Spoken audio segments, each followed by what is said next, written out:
楽しいね。山根さん、せっかく小太郎いるのにおもちゃで遊んでんの？この前ガマルのママに夜会って、ええ。先週うちで遊んでた私が撮った動画を見せてあげたんです。あ、撮ってたんですね。はい、それは何よりです。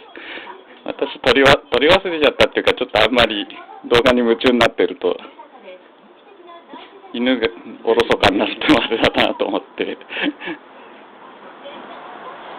小太郎なんか思ったより楽しくないね。一人で遊ばないでわしと遊ぼうよ。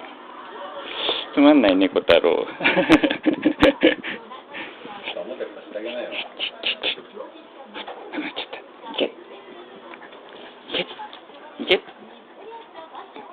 いいよ、頑張る。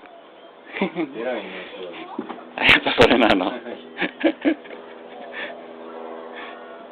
そこお気に入りなの。